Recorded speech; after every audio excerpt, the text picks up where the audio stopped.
Hi, ನಾನು ನಿಮ್ಮ Ahmad Mujawar sir, founder and director of Vikas career academy. So dear students, ಇವತ್ತಿನ ಕ್ಲಾಸಲ್ಲಿ ನಾವು ಪ್ರೆಸೆಂಟ್ ಕಂಟಿನ್ಯೂಸ್ ಅಂದರೆ ಏನು ಅನ್ನೋದನ್ನು ನೋಡೋಣ. ಅದಕ್ಕಿಂತ ಮುಖ್ಯವಾಗಿ ನಾನು ಹೇಳಿಕ್ಕೆ ಬಯಸೋದೇನಪ್ಪ ಅಂದರೆ, ನಮ್ಮ ಈ ಸಂಸ್ಥೆ 25 ವರ್ಷಗಳಿಂದ ಗ್ರಾಮರ್, ರಿಟರ್ನ್ ಇಂಗ್ಲೀಷ್ ಮತ್ತು ಸ್ಪೋಕನ್ ಇಂಗ್ಲೀಷನ್ನು ಕಲಿಸ್ತಾ ಬರ್ತಾಯಿದೆ. 50,000 ವಿದ್ಯಾರ್ಥಿಗಳಿಗೆ ಇಲ್ಲಿವರೆಗೆ ಇಂಗ್ಲೀಷ್ ಬರೆಯೋದನ್ನು, ಇಂಗ್ಲೀಷ್ ಮಾತಾಡೋದನ್ನು ಕಲಿಸ್ಕೊಟ್ಟಿದ್ವಿ. ಸೊ ನಮ್ಮ ತರಗತಿಗಳು ಬಂದುಬಿಟ್ಟು ಧಾರವಾಡದಲ್ಲಿ ಅಂಜುಮನ್ ಕಾಂಪ್ಲೆಕ್ಸ್ ವಿಜಯ ರೋಡಲ್ಲಿದೆ. ಇನ್ನೊಂದು ಸಪ್ತಾಪುರ್ ಲಾಸ್ಟ್ ಬಸ್ ಸ್ಟಾಪ್, ಇಲ್ಲಿ ರೆಸಿಡೆನ್ಷಿಯಲ್ ಕೋಚಿಂಗ್ ಇದೆ. ವಿದ್ಯಾರ್ಥಿಗಳು ನಮ್ಮಲ್ಲೇ ಇದ್ದಾರೆ. ಇಲ್ಲಿ ಇದ್ಕೊಂಡು 2 ಮಂತ್ಸ್ 3 ಮಂತ್ಸ್ ಕೋರ್ಸ್ ಅಟೆಂಡ್ ಮಾಡಿ ಇಂಗ್ಲೀಷು ಮತ್ತು ಕಂಪ್ಯೂಟರ್ ಜೊತೆಗೆ ಜಾಬನ್ನು ಸಹ ನಾವು ಕೊಡಿಸ್ತಾ ಇದ್ದೀವಿ. ಸೊ ಇನ್ನೊಂದು ಖುಷಿಯ ವಿಚಾರ ಏನಪ್ಪ ಅಂದರೆ, ಭಾಳಷ್ಟು ವಿದ್ಯಾರ್ಥಿಗಳು ಬೆಂಗಳೂರಿಂದ ಕಾಲ್ ಮಾಡ್ತಾಯಿದ್ರು. ಸೊ ಬೆಂಗಳೂರಲ್ಲಿ ಒಂದು ಬ್ರ್ಯಾಂಚ್ ಮಾಡಿ ಸರ್ ಅಂತೇಳಿ. ಸೊ ನಾವು ಆಗಸ್ಟ್ 15 ಇದೇ ವರ್ಷ ಬೆಂಗಳೂರಲ್ಲಿ ಬಸವೇಶ್ವರ ನಗರ್ ಅಪೋಸಿಟ್ ಪವಿತ್ರ ಪ್ಯಾರಡೈಸ್ ಹೋಟೆಲ್ ಇದೆ, ಅದರ ಅಪೋಸಿಟ್ ಒಂದು ಬ್ರ್ಯಾಂಚನ್ನು ಸ್ಟಾರ್ಟ್ ಮಾಡಿದ್ದೀವಿ.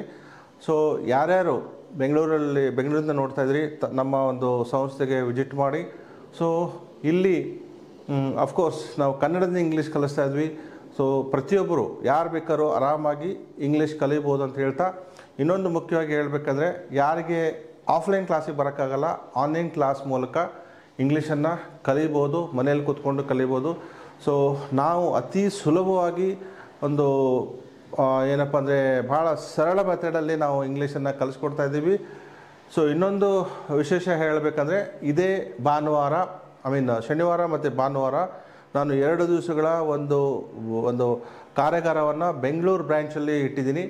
ಸೊ ಅದು ಬೆಳಗ್ಗೆ 10ರಿಂದ ಸಾಯಂಕಾಲ 6 ಗಂಟೆವರೆಗೆ ಇಂಗ್ಲೀಷ್ ಮಾತಾಡೋದನ್ನು ಕಲಿಸ್ಕೊಡ್ತಾ ಇದ್ದೀನಿ. ಅದು ಉಚಿತವಾಗಿ ಕಲಿಸ್ಕೊಡ್ತಾ ಇದ್ದೀನಿ. ಯಾರು ಬೆಂಗಳೂರಿಂದ ನೋಡ್ತಾ ಇದ್ದೀರಿ, ದಯವಿಟ್ಟು ನಮ್ಮ ಒಂದು ಸಂಸ್ಥೆಗೆ, ಅಂದರೆ Basaveshwara Nagar opposite paradise hotel ಅಲ್ಲಿ ಬನ್ನಿ. ಸೊ ಬೆಳಗ್ಗೆ 10 ಗಂಟೆಯಿಂದ ಸಾಯಂಕಾಲ 6 ಗಂಟೆವರೆಗೆ ಕ್ಲಾಸಸ್ ಇರುತ್ತೆ.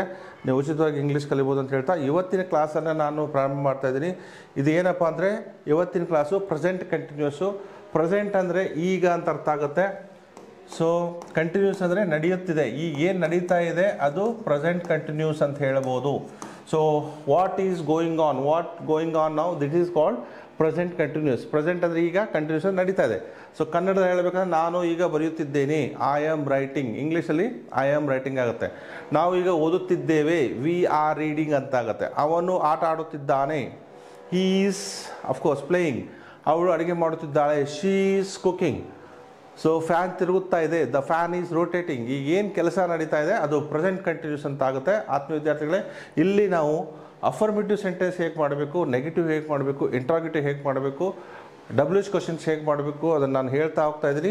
ಸೊ ಇಲ್ಲಿ ನೋಡಿ, ಐ ಬಂದಾಗ ಆ್ಯಮ್ ಬರಬೇಕು. ಆ್ಯಮ್ ಅಂದರೆ ಈಗ ಇದ್ದೇನೆ ಅಂತ ಆಗುತ್ತೆ.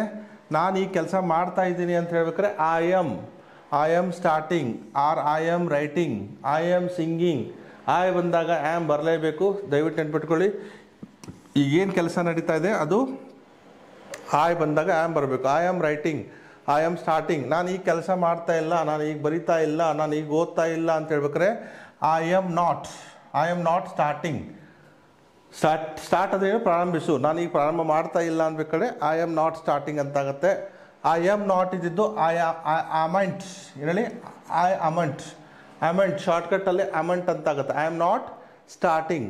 ನಾನೀಗ ಪ್ರಾರಂಭ ಮಾಡುತ್ತಿದ್ದೇನೆ, ಆಮ್ ಐ ಸ್ಟಾರ್ಟಿಂಗ್. ನೋಡಿ, ಒಂದು ನೆನ್ಪಿಟ್ಕೊಳ್ಳಿ, ಪ್ರಶ್ನೆ ಮಾಡಬೇಕಾದ್ರೆ ಯಾವಾಗಲೂ ಹೆಲ್ಪಿಂಗ್ ವರ್ಬನ್ನು ಮೊದಲು ಬರಬೇಕು, ಮೊದಲು ಬಳಸಬೇಕು. ಅಂದರೆ ಬಿಫೋರ್ ಸಬ್ಜೆಕ್ಟು ಹೆಲ್ಪಿಂಗ್ ವರ್ಬ್ ಬಂದರೆ ಅದು ಪ್ರಶ್ನೆ ಆಗುತ್ತೆ. ಆಮ್ ಐ ಸ್ಟಾರ್ಟಿಂಗ್, ನಾನು ಪ್ರಾರಂಭಿಸುತ್ತಿಲ್ಲವೇ, ಆಮ್ ಐ ನಾಟ್ ಸ್ಟಾರ್ಟಿಂಗ್. ಈಗ ಪ್ರಾರಂಭ ಮಾಡುತ್ತಾ ಇಲ್ಲವೇ ಅಂತ ಹೇಳ್ಬೇಕಾರೆ am I not starting.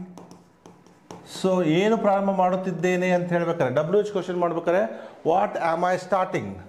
So WH ಅನ್ನು ಮೊದಲು ಬಳಸಿ, what am I starting. Okay, so ಈ ರೀತಿಯಾಗಿ what am I starting, what am I doing, what am I singing, what am I playing. ಈ ರೀತಿಯಾಗಿ ಪ್ರಶ್ನೆ WH ಕ್ವಶನ್ಸ್ ಮಾಡ್ಬೇಕಾದ್ರೆ ಬಿಫೋರ್ ಹೆಲ್ಪಿಂಗ್ ವರ್ಬ್ ಬಳಸ್ಬಿಟ್ರೆ ಅದು WH ಕ್ವಶನ್ಸ್ ಆಗುತ್ತೆ. ಇಲ್ಲಿ ನೀವು ನೋಡ್ತಾ ಇರೋದು ಏನಪ್ಪ ಅಂದರೆ, this is affirmative sentence, this is negative sentence, this is interrogative sentence, and this is negative interrogative sentence and WH questions ನೀವು ನೋಡ್ತಾ ಇದ್ರಿ. ಸೊ ಸೇಮ್ ಟೈಮ್ ನಾವು ಈಗ ಅಥವಾ ನೀವು ಈಗ ಪ್ರಾರಂಭ ಮಾಡುತ್ತಿದ್ದೀರಿ ಅಂತ ಹೇಳ್ಬೇಕಾದ್ರೆ ಯು ಆರ್ ಸ್ಟಾರ್ಟಿಂಗ್. ಒಂದು ನೆನ್ಪಿಟ್ಕೊಳ್ಳಿ, ಐ ಬಂದಾಗ ಆಮ್ ಬರಲೇಬೇಕು. ಸೊ ಪ್ಲೂರಲ್ ಬಂದಾಗ ಆರ್ ಬರಬೇಕು. ಯು, ದೇ, ವಿ ಬಂದಾಗ ಆರ್ ಬರಲೇಬೇಕು. ಆರ್ ಅಂದರೆ ಈಗ ಅಂತಾಗುತ್ತೆ, ಈಸ್ ಅಂದರೆ ಈಗ ಅಂತಾಗುತ್ತೆ. ಹೀ, ಶೀಟ್ ಬಂದಾಗ ಈಸ್ ಆಗಬೇಕು. ನೀವು ಈಗ ಪ್ರಾರಂಭ ಮಾಡುತ್ತಿದ್ದೀರಿ, ಯು ಆರ್ ಸ್ಟಾರ್ಟಿಂಗ್. ನೀವೀಗ ಪ್ರಾರಂಭ ಮಾಡ್ತಾ ಇಲ್ಲ, ಯು ಆರ್ ನಾಟ್ ಸ್ಟಾರ್ಟಿಂಗ್. ಪ್ರಾರಂಭ ಮಾಡುತ್ತಿದ್ದೀರಾ, are you starting? Are you starting? You are starting ಅಂದರೆ ತಪ್ಪಾಗುತ್ತೆ, ಟ್ಯೂನಲ್ ಕ್ವಶನ್ ಆಗುತ್ತೆ. ಅದಕ್ಕೆ ಆರ್ ಯು ಸ್ಟಾರ್ಟಿಂಗ್? ಸೊ ನೀವು ಪ್ರಾರಂಭ ಮಾಡುತ್ತಿಲ್ಲವೇ, are you not starting? Are you not starting? ನೀವು ಏನು ಪ್ರಾರಂಭ ಮಾಡುತ್ತಿದ್ದೀರಿ, what are you starting? What are you starting? ನೀವು ಏನು ಆಟ ಆಡುತ್ತಿದ್ದೀರಿ, ವಾಟ್ ಆರ್ ಯು ಪ್ಲೇಯಿಂಗ್? ನೀವು ಏನು ಬರೆಯುತ್ತಿದ್ದೀರಿ, ವಾಟ್ ಆರ್ ಯು ರೈಟಿಂಗ್? ನೀವು ಎಲ್ಲಿಗೆ ಹೋಗುತ್ತಿದ್ದೀರಿ, where are you going? Okay, ಏನು ವಿಚಾರ ಮಾಡುತ್ತಿದ್ದೀರಿ, ವಾಟ್ ಆರ್ ಯು ಥಿಂಕಿಂಗ್? ಈ ರೀತಿಯಾಗಿ ನಾವು WH ಕ್ವಶನ್ಸನ್ನು ಮಾಡ್ತಾ ಹೋಗಬೇಕು. ಸೊ ಆತ್ಮ ವಿದ್ಯಾರ್ಥಿಗಳು ಇಲ್ಲಿ ನೋಡ್ತಾ ಇದ್ದೀರಿ, ನಾವು first person I, of course you ನೋಡಿದ್ರಿ. ಈಗ ಹೀ, ಶೀಟ್ ಬಂದಾಗ ಈಸ್ ಬರಬೇಕು ಅನ್ನೋದನ್ನು ಇಲ್ಲಿ ನೋಡ್ತಾ ಇದ್ರಿ. ಅದೇ ರೀತಿಯಾಗಿ ಪ್ಲೂರಲ್ ಬಂದಾಗ ಆರ್ ಬರಬೇಕು. ಈ ರೀತಿಯಾಗಿ ತಾವು ವಾಕ್ಯಗಳನ್ನು ಮಾಡ್ತಾ ಹೋಗಬೇಕು. ಇದನ್ನು ಬರೆದಿದ್ದನ್ನು ಜೋರಾಗಿ ಹೇಳಬೇಕು, ಆಗ ಮಾತ್ರ ನಿಮಗೆ ಇಂಗ್ಲೀಷ್ ಬರಲಿಕ್ಕೆ ಸಾಧ್ಯ ಇದೆ. ಸೊ ಇವತ್ತಿನ ಕ್ಲಾಸಲ್ಲಿ ನಾನು ಪ್ರೆಸೆಂಟ್ ಕಂಟಿನ್ಯೂಷನ್ನ ನೋಡ್ತಾ ಇದ್ದೀವಿ ಅಥವಾ ಕಲಿತಾ ಇದ್ದೀವಿ. ನೋಡಿ, ಅವನು ಈಗ ಪ್ರಾರಂಭ ಮಾಡುತ್ತಿದ್ದಾನೆ, ಹೀ ಈಸ್ ಸ್ಟಾರ್ಟಿಂಗ್. ಅವನು ಈಗ ಕೆಲಸ ಮಾಡುತ್ತಿದ್ದಾನೆ, ಹೀ ಈಸ್ ವರ್ಕಿಂಗ್. ಅವನು ಈಗ ಕೆಲಸ ಮಾಡ್ತಾ ಇಲ್ಲ, ಹೀ ಈಸ್ ನಾಟ್ ವರ್ಕಿಂಗ್. ನೋಡಿ, ನೆಗೆಟಿವ್ ಸೆಂಟೆನ್ಸ್ ಮಾಡ್ಬೇಕಾದ್ರೆ ಈಸ್ ಆದಮೇಲೆ ನಾಟ್ ಹಾಕ್ಬಿಟ್ರೆ ನೆಗೆಟಿವ್ ಸೆಂಟೆನ್ಸ್ ಆಗುತ್ತೆ. ಸೊ ಅವನು ಕೆಲಸ ಮಾಡುತ್ತಿದ್ದಾನೆ, ಈಸಿ ವರ್ಕಿಂಗ್. ಅವನು ಬರುತ್ತಿದ್ದಾನೆ, easy coming. He is coming ಅಂತೀವಿ, ತಪ್ಪು, ಈಸಿ ಕಮಿಂಗ್. ಓಕೆ, ಅವಳು ಆಟ ಆಡುತ್ತಿದ್ದಾಳೆ, ಈಸ್ ಶಿ ಪ್ಲೇಯಿಂಗ್. ನೀವು ಕೆಲಸ ಮಾಡುತ್ತಿದ್ದೀರಾ, ಆರ್ ಯು ವರ್ಕಿಂಗ್? ಸೊ ಈ ರೀತಿಯಾಗಿ ಪ್ರಶ್ನೆ ಯಾವಾಗಲೂ ನೋಡಿ, ಸಹಾಯಕ ಕ್ರಿಯಾಪದ ಮೊದಲು ಬರಬೇಕು, ಆಮೇಲೆ ಸಬ್ಜೆಕ್ಟ್ ಬರಬೇಕು, ಆಗ ಮಾತ್ರ ಅದು ಪ್ರಶ್ನೆ ಆಗುತ್ತೆ. ನೀವು ಟೂನಲ್ಲಿ ಕ್ವಶನ್ ಮಾಡೋಕ್ಕೆ ಹೋದರೆ ಅದು ಕ್ವಶನ್ ಆಗಲ್ಲ. ಸೊ ಇಲ್ಲಿ ಯಾವ ರೀತಿ ನಾವು WH ಕ್ವಶನ್ ನೋಡ್ತಾ ಇದ್ದೀವಿ, ಅದೇ ರೀತಿಯಾಗಿಯೂ ನೀವು ಪ್ರಾಕ್ಟೀಸ್ ಮಾಡ್ತಾ ಹೋಗೋದು. ಅವನು ಏನು ಬರೆಯುತ್ತಿದ್ದಾನೆ, what is he writing? What is he writing? What he is writing? ತಪ್ಪು, what is he writing? So ಈ ರೀತಿಯಾಗಿ ತಾವು ಈ ವಾಕ್ಯಗಳನ್ನು ಮಾಡ್ತಾ ಹೋಗಬೇಕು. ಸೊ ಜೋರಾಗಿ ಹೇಳಿ. ಇನ್ನೊಂದು ಮುಖ್ಯವಾಗಿ ಹೇಳಬೇಕಂದ್ರೆ, ನಮ್ಮ ಆ್ಯಪು ಅಂದರೆ ನಮ್ಮ ಸಂಸ್ಥೆಯ ಒಂದು ಆ್ಯಪ್ ಇದೆ, ಅದರ ಹೆಸರು ಬಂದುಬಿಟ್ಟು ಸ್ಪರ್ಧಾ ವಿಕಾಸ್ ಕರಿಯರ್ ಅಕಾಡೆಮಿ. ದಯವಿಟ್ಟು ಬರ್ಕೊಳ್ಳಿ, ಸ್ಪರ್ಧಾ ವಿಕಾಸ್ ಕರಿಯರ್ ಅಕಾಡೆಮಿ. ಸ್ಪರ್ಧಾ ವಿಕಾಸ್ ಕರಿಯರ್ ಅಕಾಡೆಮಿ. ಸ್ಪರ್ಧಾ ವಿಕಾಸ್ ಕರಿಯರ್ ಅಕಾಡೆಮಿ. ಈ ಆ್ಯಪು ನಿಮಗೆ ಪ್ಲೇಸ್ಟೋರಲ್ಲಿ ಅವೈಲೇಬಲ್ ಇದೆ, ಇದನ್ನು ಡೌನ್ಲೋಡ್ ಮಾಡ್ಕೊಳ್ಳಿ. ಸೊ ಡೌನ್ಲೋಡ್ ಮಾಡಿದ ತಕ್ಷಣ ಅದೇನು ಕೇಳ್ತದೆ, ಇಲ್ಲಿ ಕೆಳಗಡೆ ಯೂಸ್ ಅನದರ್ ಮೆಥಡ್ ಅಂತ ಬರುತ್ತೆ. Use another method. ಈ ಯೂಸ್ ಅನದರ್ ಮೆಥಡ್ ಮೇಲೆ ಕ್ಲಿಕ್ ಮಾಡಿದ್ರೆ next it will ask you your name, then it will ask you your mobile number.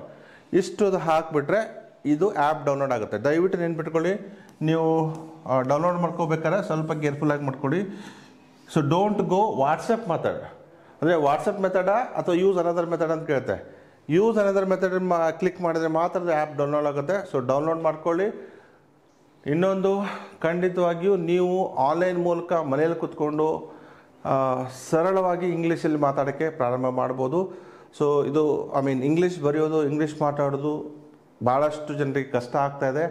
ಕಾರಣ ಇಷ್ಟೇ, ನಮ್ಮಲ್ಲಿ ಆ ಒಂದು ಅಟ್ಮಾಸ್ಫಿಯರ್ ಇಲ್ಲ, ಅಂದರೆ ಇಂಗ್ಲೀಷ್ ಮಾತಾಡುವಂಥ ಪರಿಸರ ಇಲ್ಲ. ಇದು ಮೊದಲನೇ ಕಾರಣ ಅಂತ ಹೇಳ್ಬೋದು.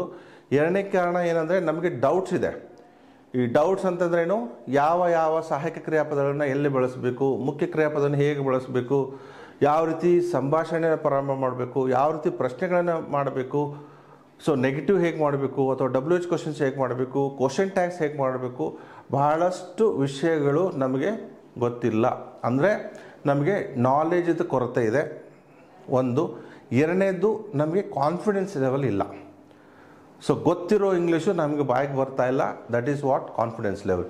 ಸೊ ನಾವು ಆಫ್ಲೈನ್ ಮತ್ತು ಆನ್ಲೈನಲ್ಲಿ ನಿಮಗೆ ನಾಲೆಜನ್ನು ಬೆಳೆಸ್ತಾ ಇದ್ವಿ, ಅದರ ಜೊತೆಗೆ ನಿಮಗೆ ಒಂದು ಕಾನ್ಫಿಡೆನ್ಸ್ ಲೆವೆಲನ್ನು ಜಾಸ್ತಿ ಮಾಡ್ತಾ ಇದ್ವಿ. ಆ್ಯಂಡ್ ಮುಖ್ಯವಾಗಿ ಹೇಳಬೇಕಂದ್ರೆ ನಾನು ಭಾಳಷ್ಟು ಕಂಪ್ನಿ ಜೊತೆಗೆ ಬೆಂಗಳೂರಲ್ಲಿ ಅಫ್ಕೋರ್ಸ್ ಇನ್ಫೋಸಿಸ್ ಇರ್ಬೋದು, IBM ಇರ್ಬೋದು, ಎಕ್ಸೆಂಚರ್ ಇರ್ಬೋದು, ಹೀಗೆ ಭಾಳಷ್ಟು ಕಂಪ್ನೀಸ್ಗಳ ಜೊತೆಗೆ ಅಂದರೆ ವೈಸ್ ಪ್ರೊಸೆಸ್, ನಾನ್ ವೈಸ್ ಪ್ರೊಸೆಸ್, ಆಫೀಸರ್ಸ್, ಹೀಗೆ suppose e commerce level background ಇದ್ದರೆ ಅವರಿಗೆ ಒಂದು ಬೇರೆ ಜಾಬ್ಸ್ಗಳು ಇದ್ದಾವೆ ಸಾಕಷ್ಟು. ಈ ರೀತಿ ಭಾಳಷ್ಟು ಜಾಬ್ಸ್ಗಳನ್ನು ನಾನು ಅಂದರೆ ಕಂಪ್ನಿ ಜೊತೆಗೆ ಟೈಪ್ ಮಾಡಿದ್ದೀನಿ. ಸೊ ನನ್ನ ಉದ್ದೇಶ ಇಷ್ಟೇ, ಯಾರ್ಯಾರು ತಾವು ಕಲ್ತಿದ್ದೀರಿ ಅಥವಾ ಗ್ರ್ಯಾಜುಯೇಷನ್ ಮುಗಿಸಿದ್ರಿ, ಸೊ ಏನು ನಿಮ್ಮಲ್ಲಿ ಒಂದು ಸ್ಕಿಲ್ ಕೊರತೆ ಇದೆ ಅದನ್ನು ರೆಡಿ ಮಾಡಿ, ನಿಮಗೆ ಸ್ಕಿಲ್ಸನ್ನು ಡೆವಲಪ್ ಮಾಡಿ ನಿಮಗೆ ಒಂದು ಒಳ್ಳೆಯ ಜಾಬ್ ಕೊಡಿಸ್ಬೇಕನ್ನೋ ಒಂದು ನಮ್ಮಲ್ಲಿ ಒಂದು ಆಸೆ ಇದೆ. ಸೊ ಖಂಡಿತವಾಗಿ ನಾವು ನಿಮ್ಮ ಜೊತೆಗಿದ್ದೀವಿ. ಇದರ ಒಂದು ಸದುಪಯೋಗವನ್ನು ಪಡೆದುಕೊಳ್ಳಿ. ಆ್ಯಂಡ್ ದ ಸೇಮ್ ಟೈಮ್ ಯಾರ್ಯಾರು ಸಬ್ಸ್ಕ್ರೈಬ್ ಮಾಡಿಲ್ಲ ಯೂಟ್ಯೂಬ್ ಚಾನಲ್ನ, ಈ Vikas career academy YouTube channel subscribe ಮಾಡ್ಕೊಳ್ಳಿ. And please share with your friends. So ಬಹಳಷ್ಟು ವೀಡಿಯೋಸ್ಗಳನ್ನು ನಾನು ಹೊಸ ವೀಡಿಯೋಸ್ಗಳನ್ನು ಮಾಡ್ತಾಯಿದ್ದೀನಿ. So till tomorrow, thank you very much, take care.